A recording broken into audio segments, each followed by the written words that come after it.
Hello and welcome to another episode of Conversations with Amy Berger.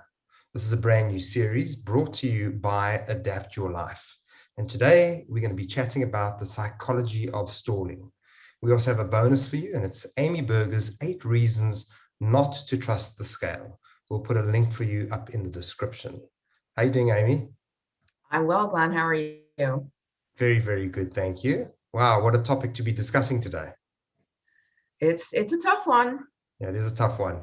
So it is one that has been requested a number of times, and there are many reasons why someone may be stalling. However, one of the reasons may be a psychological aspect. Can you help us understand this more? Yeah, so there's there's a lot of reasons why we eat and not just food, why we either do or do not do certain actions or sort of lifestyle practices that we know might help with fat loss or just overall health, whether that's something like exercise or just spending time in the fresh air, doing active things for stress relief, all different kinds of things that contribute either to fat loss or to overall well-being. And there's a lot of reasons why we either do or do not do some of these things, even when we know they would help us. And for the people that are struggling with eating for reasons other than actual physical hunger, or having trouble instituting some of these other practices, or stopping some of the other practices you might be into and habits, the first thing to know is that you are so very not alone.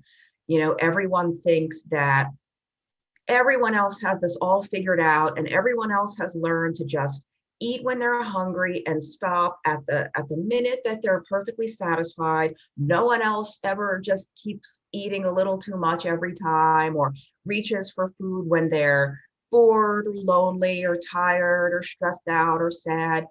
We all do it. We all do it. It's a very human thing, but it can get in the way of losing fat on keto if that's your main goal. And there are other things, things in your mind that are getting in the way of your dietary practices that can definitely interfere with trying to lose that fat. Now, emotional eating is an absolute massive one. I mean, it's probably one of the biggest cited reasons for the psychology of stalling. Do you have any advice for these people?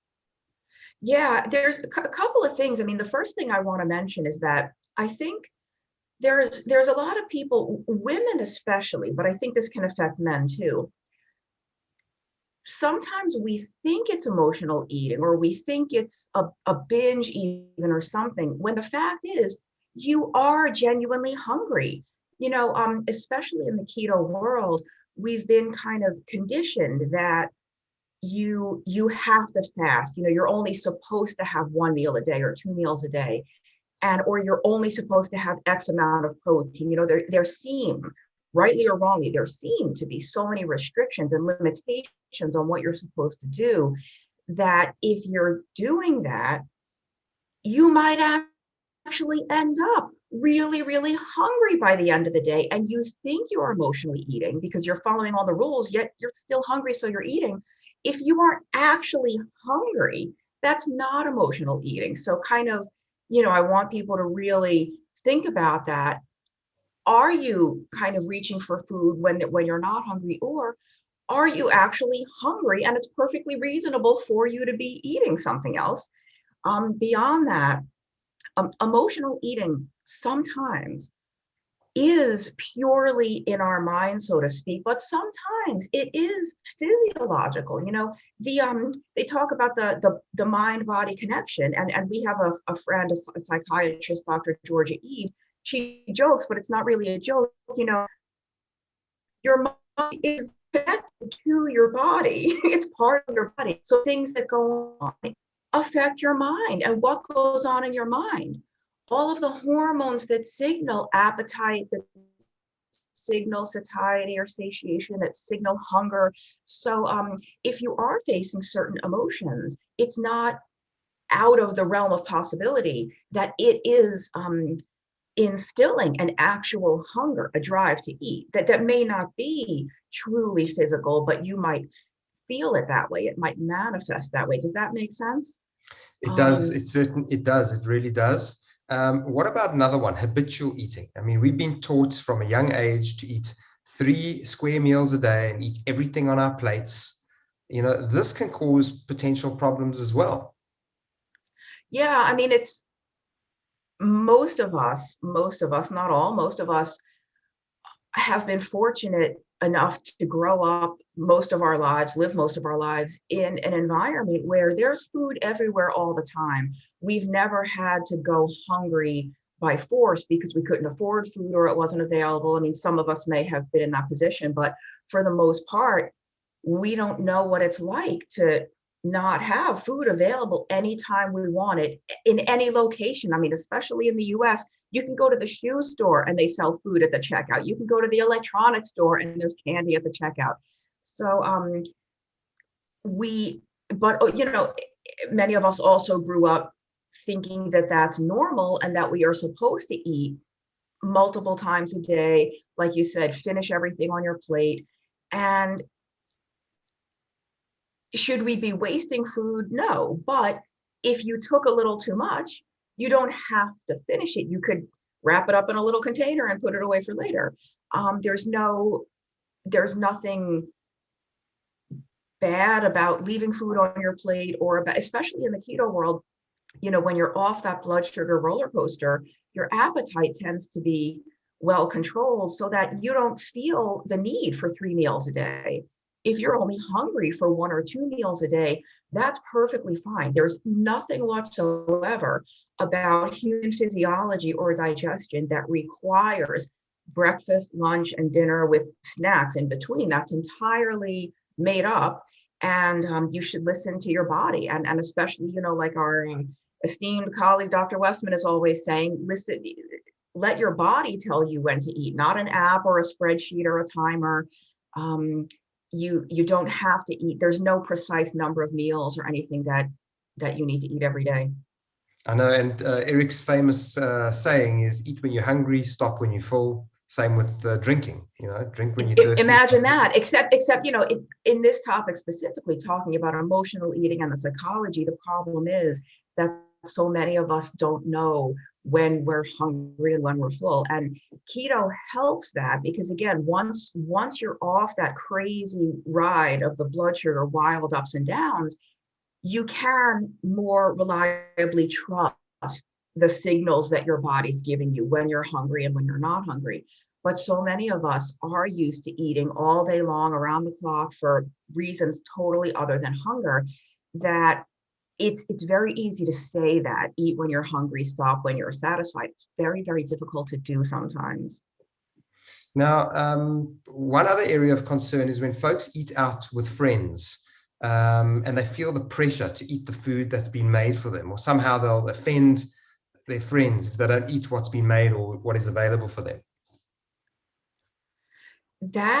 That's really a sociocultural thing. If it's a good enough friend, and depending on the circumstances, you might be able to have the conversation beforehand. Hey, lately I've been eating a really low carb diet. I find I feel best. It's really working for me. My doctor approves. What do you plan to make? Can we either make it something that would be good, or can I bring something, please? I mean, that's always a good way if you offer to bring a dish for everybody. If you're going out, if you're at a restaurant or a pub or a bar, the possibilities are endless, because if you're ordering your own food, you can order whatever you want that's suitable for you. And that's a matter of just being diplomatic and respectful among your friends. And you would hope that they're respectful to you, where nobody cares what you eat. You're there for the conversation, you're there for the friendship and fellowship. And if people are commenting, I think the best way to navigate that is to just be polite, be calm, and say, I noticed that when I don't eat sugar and starch, I just feel so much better. I don't have any heartburn when I eat this way. My skin cleared up, my joint pain went away, or my doctor recommended this because my blood sugar was starting to creep up. who's going to argue with that? Rather than going on the defensive and saying, well, don't you know that that sugar is bad for you, or why are you eating that? Don't comment negatively on anyone else's food. Just calmly explain your choice. And if you don't don't attack anyone else's food, they will be less inclined to be negative toward your choices. Fantastic, fantastic advice there, Amy. Is stress eating the same or similar to emotional eating? I think it's probably it's the same, or we could say it's a subset of emotional eating, because stress, we feel that as an emotion, right? We tense up, we feel anxious, we feel worried, we're kind of hyper vigilant, and I think that feels like emotions. And I do think that yeah, it is emotional eating. And I think there's a reason that we do emotional eating. And we mentioned earlier, if you're sad or you're feeling lonely, if you're angry, tired, it's funny when we feel certain emotions, some people don't want to eat. I don't want food. Other people eat more. So it's everybody's wired differently. And the thing is, though, there is a reason that we human beings turn to food when we feel those emotions, or many of us turn to food. Some other people turn to alcohol, or they turn to gambling, or even, video games, or social media. All of these things are addictions, that it gives us a calming sense. It gives us some sort of soothing. And we could speculate as to why. There's who knows how many reasons. I mean, think back to when we're all babies and you cry. What happens? Oh, the bottle. Oh, there's the snack, there's the food. And maybe we just all grew up conditioned that food is comfort, it's soothing. And it is to some extent, especially if it's high carb food. I mean, sugar, I think, calms the mind. I mean, we could think of it as a stimulant, but in a separate way, it's sort of ah. So that's kind of natural. So I'm trying to say that if people out there are eating emotionally, is it something that we want to learn to stop doing? Yes, but there's a reason you do it. You're not crazy. You're not the only one. It's a very human thing to do, I think, to seek substances or activities and actions that give us that sense of calm. Well, Amy, thank you. You've managed to address a very, very difficult topic, and I think you've done it very, very well today. So thank you very, very much for that. For the folks that are watching, don't forget to grab your free Amy Berger's 8 Reasons Not to Trust the Scale. And don't forget, we'll put a link for you in the description. If you enjoyed this video and you'd like to see future videos, you can follow us on our YouTube, Facebook, Instagram, and Twitter accounts under the name of Adapt Your Life. And if you'd like to learn more about Adapt Your Life Academy and our upcoming courses, we've got some awesome new courses coming along very, very soon. Look out for Amy's new course that's going to be launched in the month of March. We'll talk about that in another future episode. But from all of us over here, from Amy and myself, thank you very much for joining us today. We look forward to catching up with you again in another week's time. Sorry, Amy, you wanted to say something?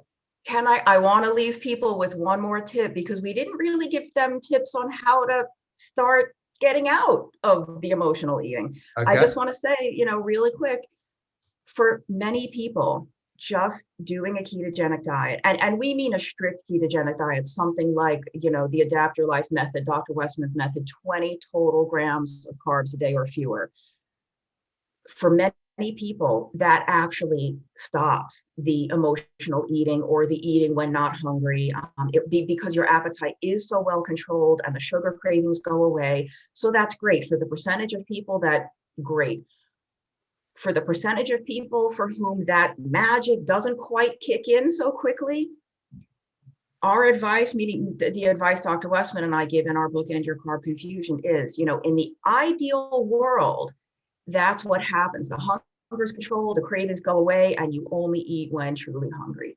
If you can't do that, the transition step is, if you have to emotionally eat, don't emotionally eat carbs. Right? If you have to eat, if you know you're not hungry, but you there's something compelling you to eat. Can you eat pork rinds? Can you eat cold sliced beef and dip it in horseradish sauce? Can you eat cold leftover chicken or bacon or some broccoli? Because at least, are you still eating when you know you're not hungry? Yes, but metabolically speaking, at least that will be less harmful for you than reaching for something high in sugar or starch. Amy, there was I an felt like we excellent, had to at least give people some tip there. that was an excellent tip. I'm glad you cut in there. Thank you so much. And just on letting me finish off on the academy, you can find us at adaptyourlifeacademy.com. So that's all for us today, folks. Thank you so much. We will see you for another episode next week. And once again, Amy, thank you so much for your time.